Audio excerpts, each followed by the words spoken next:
Yes, Radhe Radhe everyone.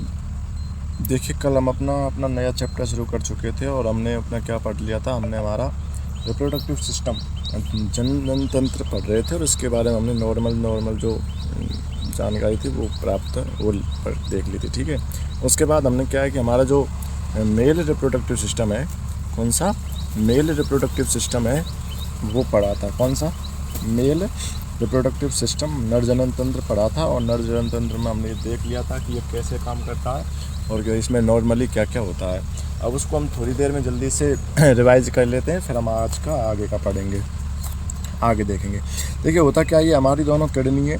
इन किडनियों की ये जो ट्यूब्स हैं, ये इसको हम बोलते हैं यूरेटर, मूत्रवाहिनी। ये एक थैले में आके खुलती हैं जिसका नाम है यूरिनरी ब्लैडर, मूत्राशय। इसमें हमारा जो टॉयलेट है वो इकट्ठा होता है। ठीक है, इसमें हमारा टॉयलेट इकट्ठा होता है। इसी यूरेथर को मूत्राशय में आगे एक लंबी सी ट्यूब मिलती है जिसके 3 पार्ट होते हैं। इसके 3 पार्ट होते हैं, 1, 2 और 3। इसके जो 1 और 2, ये जो 2 पार्ट हैं ये हमारी बॉडी के अंदर होते हैं, जो तीसरा पार्ट है ये हमारी बॉडी के बाहर होता है। चूँकि ये एक संवेदनशील या सेंसिटिव ऑर्गन है, इसलिए हमारी जो बॉडी के बाहर निकलता है तो इसके ऊपर स्किन की एक लेयर पाई जाती है, मांसपेशियों की एक लेयर और खाल की एक स्किन की एक लेयर पाई जाती है इसको सपोर्ट करने के लिए। ठीक है, ये जो हमारी बॉडी से जो बाहर निकला होता है इसी को हम क्या बोलते हैं, पेनिस बोलते हैं। यही हमारा शीश्न होता है। ठीक है, यही हमारा क्या होता है, शीश्न होता है। अब जो हमारे टेस्टिस होते हैं, ये स्क्रोटम है और ये हमारे टेस्टिस हैं। टेस्टिस में हमारे में क्या बनता है, स्पर्म, शुक्राणु बनते हैं। ठीक है, हमारे शुक्राणु जो बनते हैं वो एक नली के द्वारा इस प्रकार से ये नली इन ट्यूब पे ऐसे कुंडलित होती है और फिर ये यहाँ पे इसमें फर्स्ट वाले पार्ट में आके खुल जाती है। इसको क्या कहते हैं, यूरेथ्रा। इसको मूत्र मार्ग कहते हैं। हमारे यहाँ से टॉयलेट निकलता है तो इसको मूत्र मार्ग, यूरेथ्रा कहते हैं। और जो हमारी जो ये नली है, वसा बोलते हैं इसको शुक्रवाहिनी बोलते हैं। यह कहाँ के खुल जाती है, इस फर्स्ट वाले पार्ट में खुल जाती है। होता क्या है कि जो हमारे स्पर्म बनते हैं, हमारे टेस्टिस में जो स्पर्म बनते हैं वो यहाँ से जैसे ही बनते हैं यहाँ ट्रेवल करते ही कहाँ जाते हैं, यहाँ पे। इसको जो नाम बोलते हैं वो है सेमिनल वेसिकल। सेमिनल वेसिकल को क्योंकि हमारे शुक्राणु इसमें आकर रहते हैं इसलिए इसको शुक्राशय बोलते हैं। ये सेमिनल वेसिकल एक फ्लूइड बनाता है, एक द्रव बनाता है जिसको हम सेमिनल फ्लूइड या सेमिनल द्रव बोलते हैं। ये दोनों चीज़ें अब वो क्या करता है, वो हमारे शुक्राशय को, स्पर्म को, हमारे शुक्राणु को क्या प्रदान करता है, न्यूट्रिशन, पोषण प्रदान करता है। उसकी वजह से हमारे जो शुक्राणु हैं वो जीवित रह पाते हैं। और जो हमारे शुक्राणुओं का जो लाइफ टाइम है वो 72 दिन होता है। वो एक बार बन गए तो 72 दिन तक यहाँ कलेक्ट रहेंगे। उसके बाद वो, अगर आपने सेक्सुअल कॉन्टैक्ट नहीं किया है, अगर आपने सेक्सुअल क्रिया नहीं की है किसी भी कारण से, तो वो 72 दिन बाद खुद मर जाएंगे और हमारे यहाँ पे ब्लड वेसल्स पाए जाते हैं, फिर वो हमारे ब्लड में मिक्स हो जाते हैं। अगर आपने सेक्सुअल कॉन्टैक्ट 72 दिन से पहले किया है तो वो यहाँ से निकलेंगे और यहाँ से निकलने के बाद नली के द्वारा और हमारे पेनिस के द्वारा, शीश्न के द्वारा बाहर निकल जाएंगे। ठीक है, अब ये जो हमारा जो स्पर्म होता है ये अभी यहाँ पूरा नहीं बनता है। यहाँ पर जो सेमिनल फ्लूइड और स्पर्म, शुक्राणु होते हैं, ये दोनों चीज़ें मिलकर हमारा जो सेमिनल फ्लूइड है, हमारा जो सीमेन है, मतलब सीमेन को हिंदी में बोलें तो वीर्य है,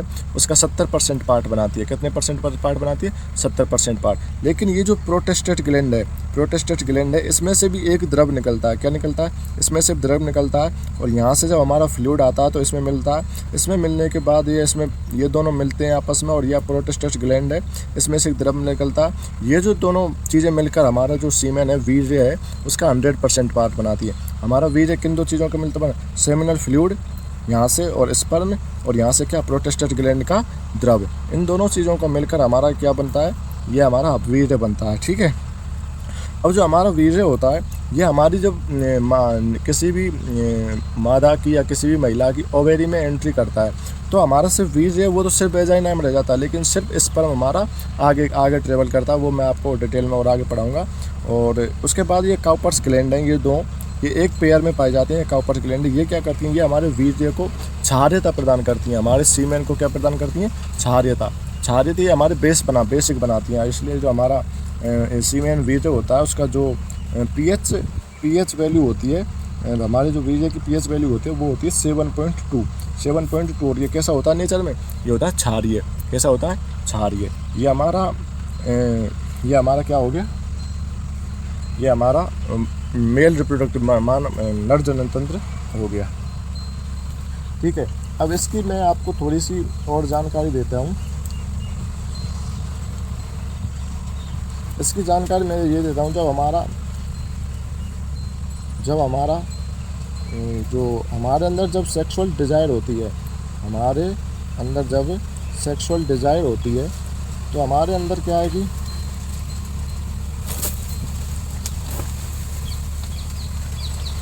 हमारी जो सेक्सुअल डिज़ायर होती है, इसको हम जब हमारी सेक्सुअल डिज़ायर होती है तो हमारी जो इसके अंदर जो हमारे शीशन जो मांसपेशियों से बना होता है, हमारा शीशन जो मांसपेशियों से बना होता है, ये क्या होता है, ये मतलब कॉन्ट्रैक्ट, इसमें मांसपेशियाँ कॉन्ट्रैक्ट होती हैं, ब्लड में फ्लो ज़्यादा हो जाता है, जिसकी वजह से ये क्या होता है, ये टाइट हो जाता है, ये तंग हो जाता है, जिससे क्या होता है, ये मतलब टाइट हो जाता है। और ये होता किसकी वजह से, ये होता है कॉन्ट्रैक्शन की वजह से। किसकी वजह से? संकुचन की वजह से। किसकी वजह से? संकुचन की वजह से होता है। हमारी जो मसल्स हैं उनमें क्या कॉन्ट्रैक्ट होता है, जिससे ये टाइट होता है। और ये मतलब और सेक्सुअल डिज़ायर के समय, सेक्सुअल कॉन्टैक्ट करते समय इसका कॉन्ट्रैक्ट होना, इसका तंग होना बहुत ज़रूरी होता है। उसके बाद हम एक चीज़ पढ़ते हैं, जो चीज़ है वो है कॉन्ट्राप्स। अब हम आगे की आज की जो क्लास है वो कंटिन्यू करते हैं, और आज की क्लास में हम पढ़ेंगे, सबसे पहले हम पढ़ लेते हैं कॉन्ट्रासेप्टिव मेथड। क्या पढ़ लेते हैं हम? थोड़ी देर एक नया टॉपिक है जो देख लेते हैं, वो है कॉन्ट्रासेप्टिव।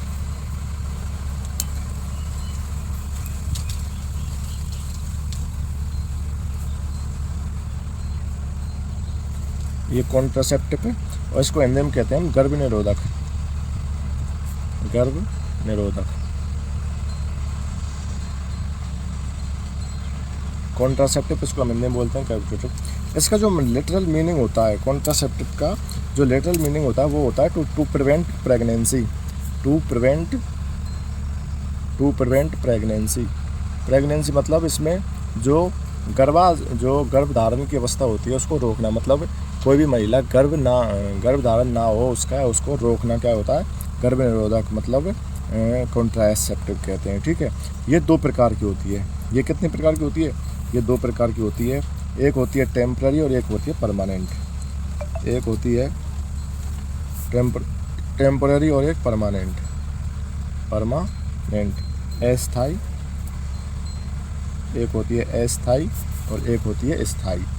ठीक है, जो ये टेम्पररी होती है ये तो दवाइयों से होती है, हम मेडिसिन से लेते हैं थोड़ी देर, और फिर ये थोड़ी देर के लिए रुक जाती है, लेकिन उसके बाद फिर से शुरू हो जाती है। ये तो हम कोई गेम वेम या फिर ये जितने भी एथलीट्स होते हैं ये यूज़ में करते हैं। लेकिन जो ये परमानेंट है ये वो यूज़ में लेते हैं जिनकी अब जो बच्चे पैदा करने की जो शक्ति है, मतलब जो इच्छा है वो बंद हो जाती है। अब जिनके सब बच्चे 2 जितने भी वो बच्चे डिजायर बच्चे होते हैं उतने करने के बाद वो फिर नहीं करना चाहते हैं, उसके बाद परमानेंट कॉन्ट्रासेप्टिव कर लेते हैं। ठीक है, ये जो परमानेंट कॉन्ट्रासेप्टिव होती है ये होती है ऑपरेशन से। किससे होती है? ऑपरेशन से। किससे होती है? ऑपरेशन से। देखिए साइंस में एक वर्ड आता है एक्टोमी। साइंस में एक वर्ड आता है एक्टोमी। एक्टोमी का मतलब होता है कट डाउन, मतलब काटना। क्या होता है इसका? एक्टोमी का मतलब होता है कट डाउन। अब जो ये जो परमानेंट कॉन्ट्रासेप्टिव है, स्थाई गर्भ निरोधक है, इसको हम कहते हैं स्टरलाइजेशन। इसमें होता क्या है? इसमें हम स्टरलाइजेशन करते हैं, मतलब इसमें नसबंदी करते हैं। नसबंदी किसकी करते हैं? नसबंदी करते हैं। अब इसी नसबंदी जो महिला और नर दोनों की हो सकती है। स्टरलाइजेशन नसबंदी किन की हो सकती है? दोनों की हो सकती है, महिला की भी हो सकती है और पुरुष की भी हो सकती है। मेल स्टरलाइजेशन और फीमेल स्टरलाइजेशन।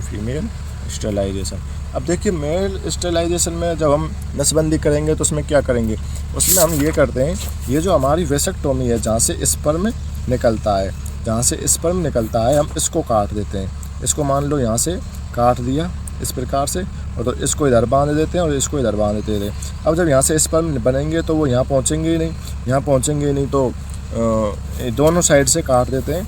तो जो स्पर्म बनते हैं वो यहाँ पहुँचते ही नहीं, और यहाँ पहुँचते ही नहीं तो गर्भ का धारण होगा ही नहीं, बच्चा पैदा होगा ही नहीं। ठीक है, जो नर, तो इसको हम कहते हैं वेसेक्टोमी। अब इसमें हम वसा को काटते हैं, और एक्टोमी का मतलब कट डाउन होता है, तो इसको हम इंग्लिश में कहते हैं वेसेक्टोमी। क्या कहते हैं? वेसेक्टोमी। वसा को काटना वेसेक्टोमी। ठीक है, ये जो नसबंदी होती है ये फीमेल की नसबंदी के कंपेरिजन में लेस मतलब कम टाइम में हो जाती है। क्या हो जाती है? कम टाइम हो। मान लो आप आपको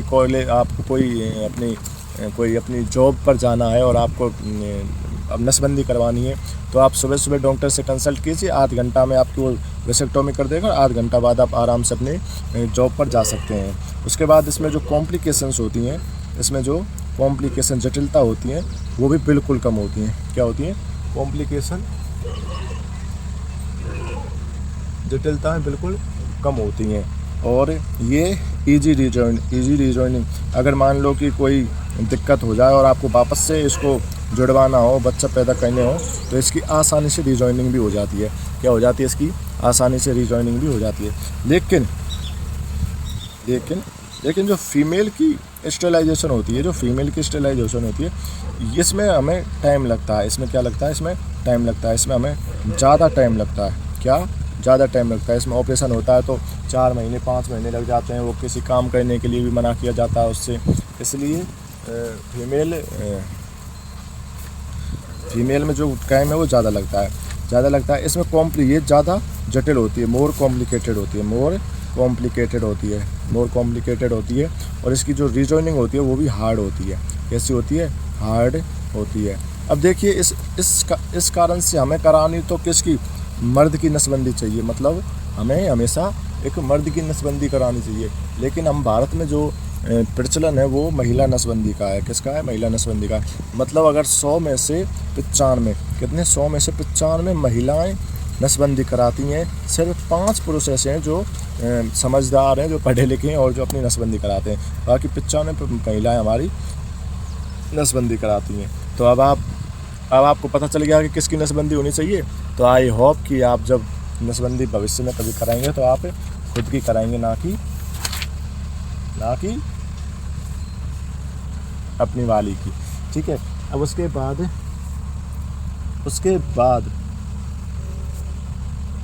बाद हम पढ़ेंगे मेल रिप्रोडक्टिव सिस्टम। को मैंने आपको पढ़ा लिया था।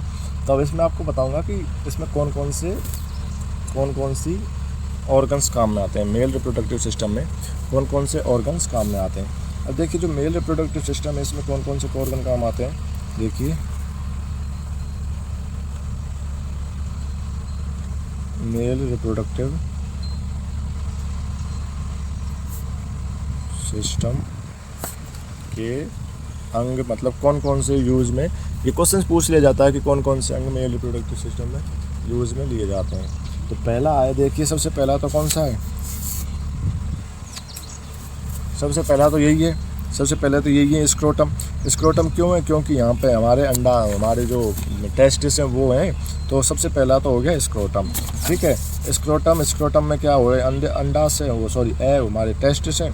तो स्क्रोटम वृषण कोश। क्या? वृषण कोश। उसके बाद इसमें हमारे टेस्टिस काम में आएंगे। उनको क्या बोलते हैं हम? टेस्टिस को क्या बोलते हैं? वृषण बोलते हैं। उसके बाद हमारी वासा, आपको पता है वासा क्या है? वासा। उसके बाद हमारी सेमिनल वेसिकल।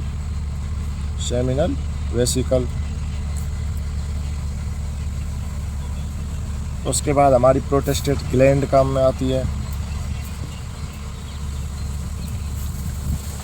Prostate gland. फिर उसके बाद Cowper gland.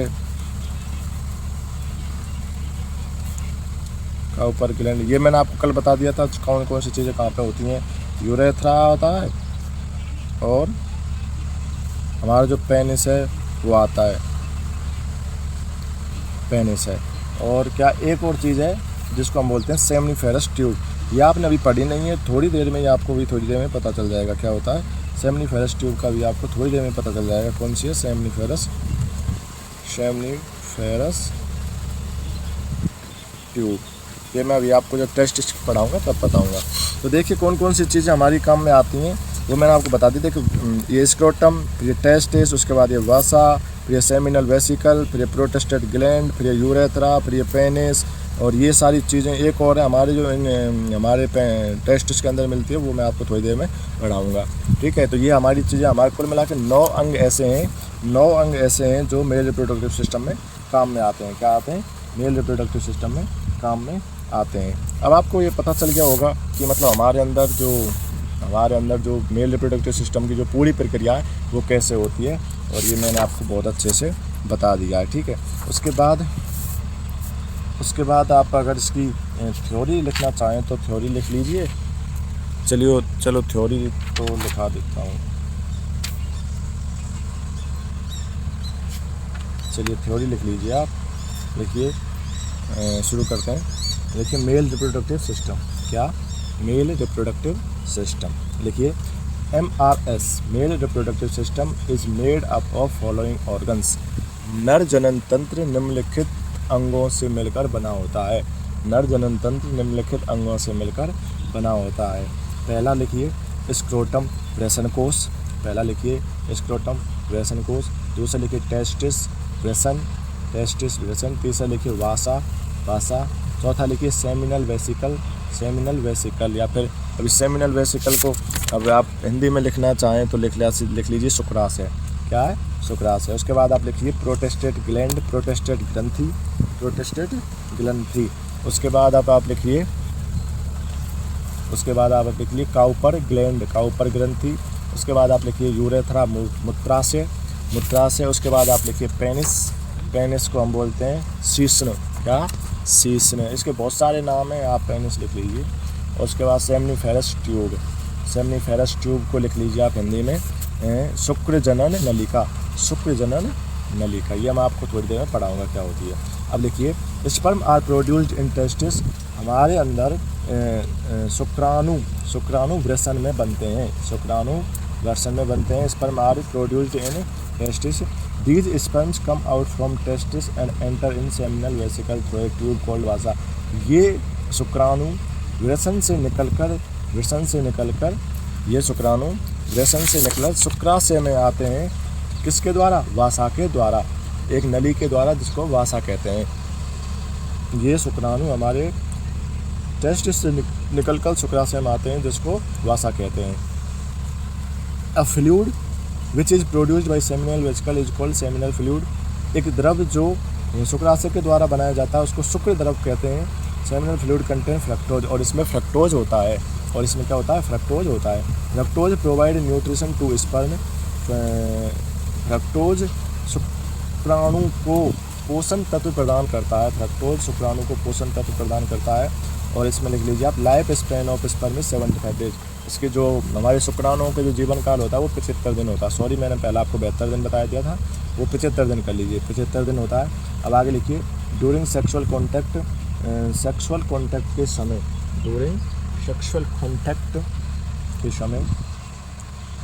Seminal fluid make 70% part of सीमेन।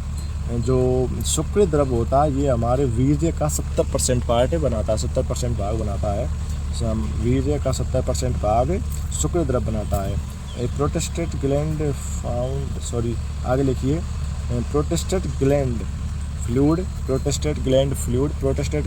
ग्रंथि का द्रव हमारे वीर्य का 30% भाग बनाता है। ठीक है, अब यहाँ तक आपने लिख लिया होगा। उसके बाद आप लिखिए जो मेल है 3। अब आप थोड़ी सी जानकारी लिख लीजिए। लेकिन मेल हैज़ 3 एसेसरी ग्लैंड्स। नर में 3 सहायक ग्रंथि होती हैं। अब कौन कौन से वो सहायक ग्रंथि? एक तो है सेमिनल वेसिकल। कौन सी है? सेमिनल वेसिकल, प्रोटेस्टेट ग्लैंड और काउपर ग्लैंड। ये सहायक ग्रंथि क्यों है? क्योंकि ये इसको सहायता, किसको? सीमेन को, हमारे जो स्पर्म है उसको सहायता प्रदान करती हैं। कौन कौन सी? ये सेमिनल वेसिकल, प्रोटेस्टेट ग्लैंड और काउपर ग्लैंड। इसलिए इनको सहायक ग्रंथि भी बोलते हैं। क्या बोलते हैं? सहायक ग्रंथि भी बोलते हैं। ये हमारी क्या है कि इसकी थ्योरी हो गई। अब आप लिख लीजिए कॉन्ट्रासेप्टिव भी लिख लीजिए, गर्भ निरोधक। क्या? गर्भ निरोधक। इसकी थ्योरी लिखिए सच मेथड, ऐसा तरीका which prevent pregnancy are called contraceptive method. जो प्रेगनेंसी को जो गर्भधारण की प्रक्रिया को रोकता है उसको गर्भ निरोधक कहते हैं। ठीक है, the permanent method of contraceptive is called sterilization. गर्भनिरोधक का स्थायी तरीका क्या नसबंदी कहलाता है। ये दोनों नर और मादा दोनों में होता है। It is done in both male and female. It is done in both male and female. ठीक है। अब हम पढ़ते हैं हमारे जो एक और स्ट्रक्चर है, इसको हम पढ़ते हैं और इस स्ट्रक्चर का नाम है हमारा वृषण। क्या? टेस्टिस। अब हम टेस्टिस पढ़ते हैं जो कि हमारे सेक्स ऑर्गन का सबसे इम्पोर्टेंट पार्ट है और इसके बिना तो मानव अधूरा है, नर अधूरा है। ठीक है। इस पर हम नहीं बनेंगे तो फिर हमारे अंदर की क्रियाएं नहीं होंगी। अब हम क्या पढ़ते हैं, हमारा टेस्टिस वाला पार्ट पढ़ते हैं। देखिए जनरली होता क्या है, हमारा टेस्टिस से जो इस प्रकार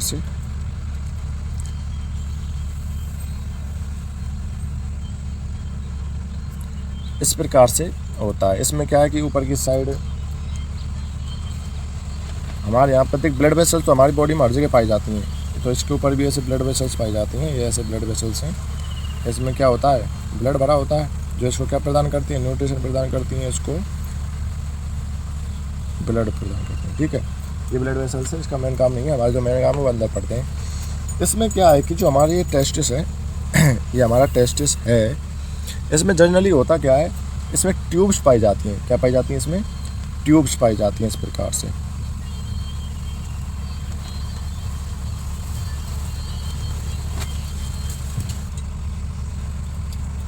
इसमें इस प्रकार से ट्यूब्स पाई जाती हैं और ये ट्यूब्स एक नली के द्वारा एक नली के द्वारा ऐसे इससे बाहर, उसके ऊपर वाले भाग से बाहर निकल जाती हैं।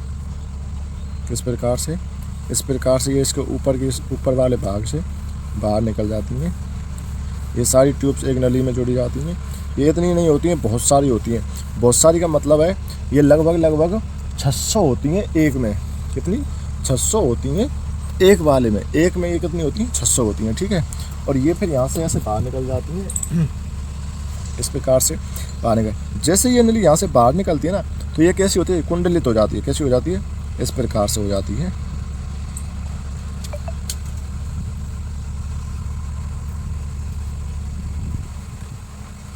इस प्रकार से हो जाती है और फिर ऐसे मुड़ जाती है ऊपर की तरफ, ऐसे ऊपर की तरफ मुड़ जाती है। क्या हो जाती है फिर ये? इस प्रकार से ऐसे ऊपर की तरफ मुड़ जाती है। ठीक है। और फिर ये वसा का रूप बना लेती है। फिर कहाँ जाके मिल जाती है? हमारे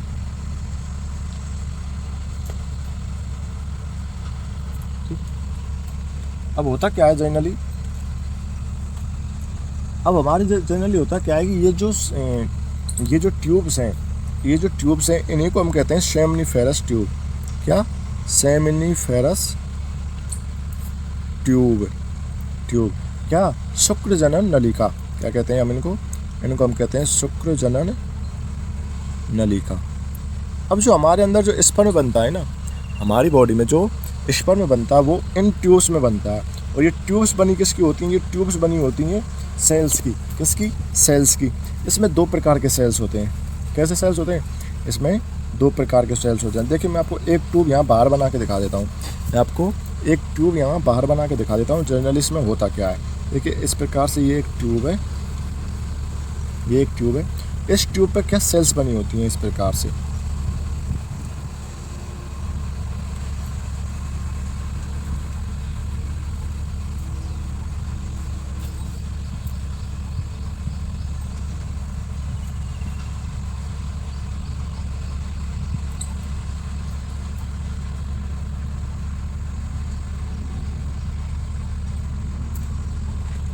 इस प्रकार से इसमें क्या सेल्स बनी होती हैं। सेल्स में न्यूक्लियस होता है। ये मैंने आपको नॉर्मल सेल्स बना के दिखा दी हैं।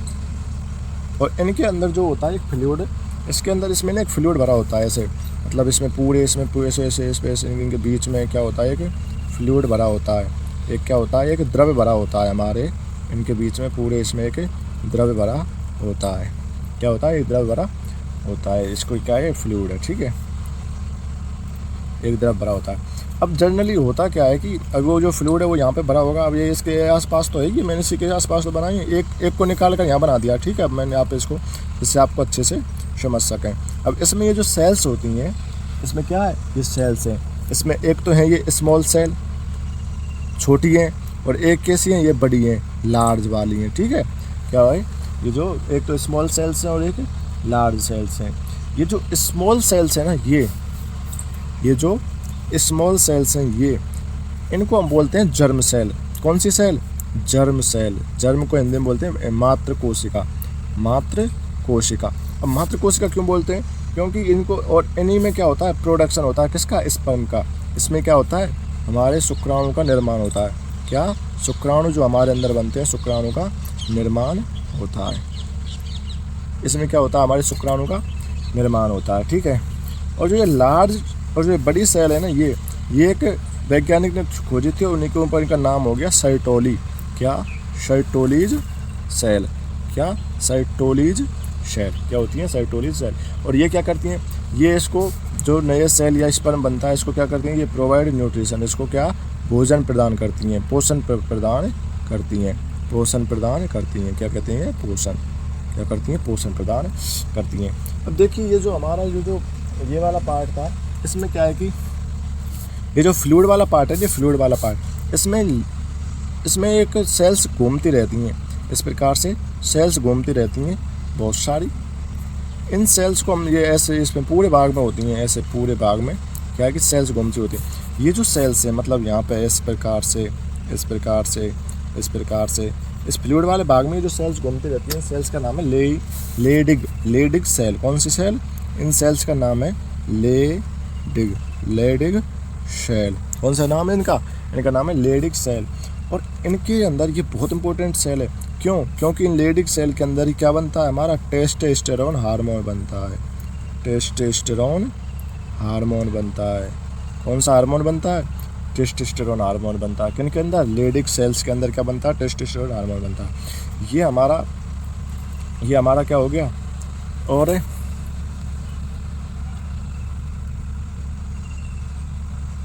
और देखो, ये जो मैंने आपको, ये जो कुंडलित वाला भाग है ना, इसको हम कहते हैं एपिडिडाइमिस। इसको हम कहते हैं एपिडाइमिस। अब इसको हम एपिडाइमिस क्यों बोलते हैं, या फिर इसका काम क्या है, इसमें क्या होता है, वो देख लीजिए।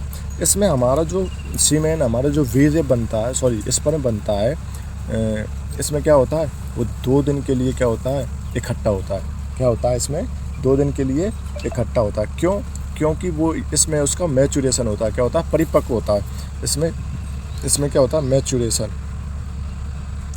परिपक्व होता है किसका, हमारे स्पर्म का, हमारे शुक्राणुओं का परिपक्वन कहाँ होता है, परिपक्वन कहाँ होता है, एपिडाइमिस में। और ये क्या है, इसमें ये 2 दिन, 1-2 दिन के लिए रुकता है। इसमें क्या होता है, हमारे इसमें एपिडाइमिस में क्या होता है, परिपक्वन होता है किसका, स्पर्म का। ठीक है, ये हमारा हो गया टेस्टिस वाला पार्ट। अब जो हमारे ये जो नर जनन तंत्र था, ये लगभग कंप्लीट हो गया। इसके बाद मैं आपको फीमेल जनन तंत्र पढ़ाऊँगा। ठीक है, उसमें हम इसकी थोड़ी बहुत बात उसमें तब भी करेंगे कि कैसे प्रोसेस क्या होती है, क्या होता क्या नहीं होता, तब करेंगे। तो आपको समझ में आ गया होगा। मैंने आपको एक वाला बना के दिखाया, ये तो आप दोनों तो एक ही काम करते हैं, ये तो आप सबको पता है। अब दोबारा देख लीजिए, होता क्या है, जनरली होता ये है कि ये हमारा एक भाग है टेस्टिस का। इसमें ये जो ट्यूब्स पाई जाती हैं, ट्यूब्स को बोलते हैं सेमनीफेरस ट्यूब। इस प्रकार 2 सेल्स की बनी होती हैं, छोटी सेल और बड़ी सेल। जो छोटी सेल होती हैं, इनको हम बोलते हैं जर्म सेल, मात्र कोशिका। और इसमें क्या, हमारे स्पर्म का निर्माण होता है। इन छोटी सेल्स में हमारे स्पर्म का निर्माण होता है, हमारे शुक्राणु का निर्माण होता है। और जो बड़ी सेल है, इनको बोलते हैं सर्टोलिस सेल। और ये इनको क्या करती हैं, ये इसको पोषण प्रदान करती हैं। ठीक है, हमारा जो ये है, इस फ्लूइड वाला पार्ट है, इस फ्लूइड में क्या पाई जाती हैं, ये सेल्स पाई जाती हैं, ये कोशिका पाई जाती है। कोशिकाओं क्या बोलते हैं, लेडिग सेल। कौन सी सेल, लेडिग सेल में क्या होता है, हमारे टेस्टोस्टेरोन हार्मोन का निर्माण होता है। किसका निर्माण होता है, टेस्टोस्टेरोन हार्मोन का निर्माण होता है। उसके बाद ये जो हमारी ये कुंडलित वाला भाग है, इसको बोलते हैं एपिडाइमिस में क्या होता है, हमारा जो स्पर्म है उसका मैचुरेशन होता है। क्या होता है, उसका मैचुरेशन, उसका परिपक्वन होता है। उसके बाद वो ऐसे वसा से हमारी बाहर निकल जाता है सेक्सुअल कॉन्टैक्ट के समय, या फिर यहाँ से कहाँ जाएगा, सेमिनल वेसिकल में जाके जमा हो जाएगा। ठीक है, तो आज को हम इतना ही पढ़ना था, ये हमने पढ़ लिया है। उसके बाद हम अब कल पढ़ेंगे। इसके बाद जो हम नेक्स्ट पार्ट पढ़ेंगे वो हम कल पढ़ेंगे। ठीक। ठीक है। आप मुझे बस इतना बता दीजिए कि जब हम एक बार हम सेक्सुअल कॉन्टैक्ट करते हैं तो कितनी मात्रा में हमारा जो सीमेन है, जो वीर्य है, वो बाहर निकलता है।